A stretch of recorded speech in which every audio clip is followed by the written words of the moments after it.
Hi guys, welcome back.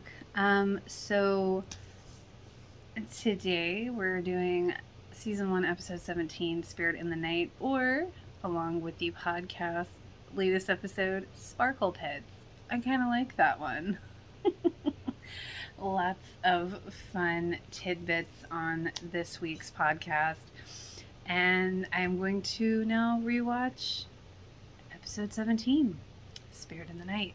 Let's see what I think. I think it's funny that they almost kind of gloss over Nathan getting his apartment.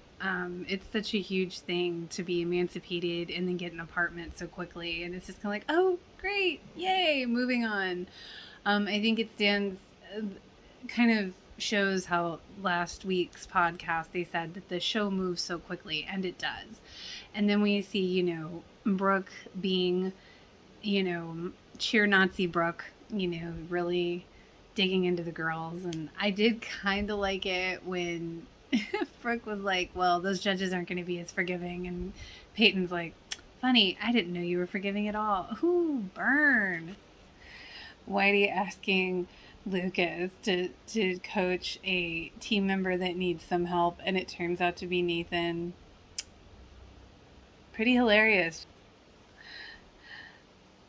Nathan saying that Lucas can't teach him anything about his game or anything else. And Whitey's like, he can teach you to listen when I tell you to do something. Classic Whitey.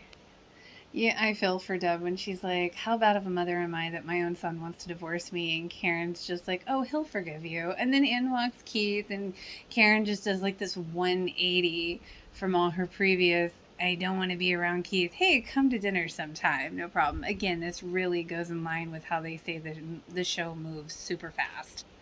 What was that? A PTA mom? She's really good with the guilt tripping a mom into doing a volunteer job. Oh, we really missed you at the bake sale and the pancake breakfast and all this. It's like, ugh. Karen's like, when does the bus leave? Dan Scott is a name that people trust. Yeah, if people don't know him. One of Keith's best lines. And that cardboard cutout of Dan. I do agree with Peyton talking about how the will they, won't they between Lucas and Nathan is another way this show keeps its viewers interested. It's not just the romantic relationships, it's all the other relationships. When Nathan wants Haley to ride with him, and she's like, oh, look, Lucas is saving me a seat. And he's like, what are you, in 3rd grade? I kind of feel that moment. But then I'm like, she did have plans to sit with Lucas. And now it's like, but it's like, that's a very, like, accurate, I felt that moment. I do like when Peyton's dad is like with Karen, and Karen's like, I was one of these kids. And Peyton's dad's like, oh, I've got a beer bong in my bag right now. And oh my God, when the room assignments get assigned and Whitey's like, alphabetical, unalterable. And he's got that big shit-eating grin on his face because Lucas and Nathan are stuck together. Lucas and Nathan being in the room, and Nathan turning off Lucas's music, and then Lucas turning off Nathan's TV. It's like, that was very like two brothers sharing a room fighting. It's kind of cute. I do kind of love that Jake was there when Peyton opens the connecting door to the hotel. And he's like, you ladies order room service. So cute. And Brooke's just like, ah. Just like two brothers fighting over a favorite toy, Haley seems to be in the middle. Poor Keith, getting rejected again. Karen's like, I'm at the classic, maybe another night. I got roped into it. And then Brooke's all like, I can't believe that 3rd-rate Brittany. And Peyton's like, you did make out with her boyfriend. During that moment, though, it does seem like Brooke and Peyton are friends again. We know they're not, but it does seem like they are. And then the one girl has chicken pox, and she's like, I'm out, thank God.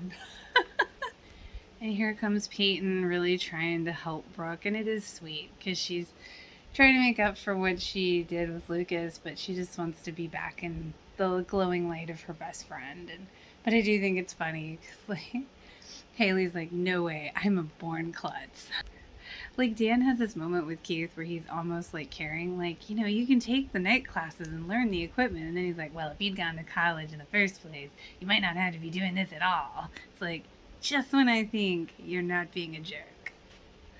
Karen and Brooke's little heart to heart was sweet. And I just love that Karen's like, from a former Ravens captain, cheer captain, to another. It's like, I like that she slipped that in there. Peyton defending Brooke. I do love that moment. And Mouth, oh my god, with showing her the routine. That is just hilariously the best. We're just gonna pull a Tanya Harding, hit her in the knee with a big stick. I love that. I love that Jake's like kind of gives, Lucas that whole like oh well, if Haley sees something in Nathan, then I guess there's something there. And then the strip club turns out to be a ladies' night. Lucas was coming back, and then he says to Haley that she looks kind of ridiculous in the cheerleader's outfit. It's like, you are such a selfish little brat. It's like, oh, you can change and do whatever the hell you want, but she can't. Such a man-centric attitude. Like, ugh. Okay, when Whitey walks up behind Lucas and he sees everybody in the pool and Frida, the look on Whitey's face is just everything. It's hilarious. He's like, I'm gonna kill all you. Whitey yelling at Karen and Larry is hilarious too because they're clearly high. They're just sitting there giggling. I'm like, oh my god. I do like that Nathan kind of calls Lucas out and he's like, yeah, the only thing different about Haley is that she's with me. So maybe it's not the problems with her. Maybe it's a problem with you, Lucas. So crazy that they had like no time to prepare this routine that they did on the cheerleading court. But it was so nice when like Brooke said thank you to Peyton and they had that little friend moment. How cute when they're done with the routine and Haley runs off and right into Nathan's arms and he's like, that was awesome, you were amazing. It was just such a cute, supportive moment.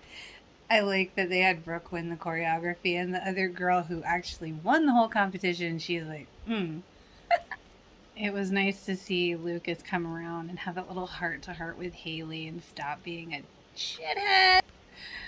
Whitey's all like, go to Jake, at least he won't be hungover. And then when Nathan makes that basket and you see the pride in Lucas's face for him, it's just a really cute moment. And Whitey is just beaming. He's just so thrilled. And I love it. It's so sweet. And I love that Haley's like, Lucas, were you rooting for Nathan? No, I was rooting for the team. Whatever you say. When Dan shows up on Keith playing basketball with his new coworkers, I think that moment really illustrates that he doesn't like that Keith is just likable. Everybody likes Keith, and Dan just has to be this big important man to get people to kiss his ass. But, Keith doesn't have to do that. Keith is just likable, and I think that's one of the things that I think bugs Dan. I really do, and I think that moment really illustrated that in this particular episode on that scene. I like that Keith takes his power back by quitting when he throws the basketball at the Dan cutout. That's great. I love that Brooke says, a genuine thanks to Haley and says her name the first time ever. I like that moment when they're all kind of saying goodbye and then Lucas and Nathan are having a really pleasant moment and Haley gets to kind of see that and she's like, oh, this is a first. And then that guy, this random dude is like, hey Haley, and Nathan's like, who's that? She's like, I don't know. And Lucas is like, well, I guess that's a first too. It was funny to see Peyton laughing about her dad hitting on Lucas's mom, but then Lucas's face was just like, ugh. And of course, Brooke puts Peyton back into reality. This was a fun weekend, but didn't change anything. I do like that Peyton was like, you might not be my friend, but I'm still yours. Oh, and Keith walking in on Karen laughing with Larry, and you just see kind of like Keith is like, damn, did I really miss my opportunity again? Whitey's 500th win. It's so sweet. I love it. I love how he beams with pride. Poor Brooke, but she finally does let it out and cry, and it's good to see her like acknowledge that in that moment. Yeah, Lucas is working his way to throwing them baskets again, and here we see Nathan looking at his very empty apartment, and I love the apartment because so much jumps off after he gets the apartment. So much is going to come and happen, and just it's so cool. So now we're really getting into the meat of things.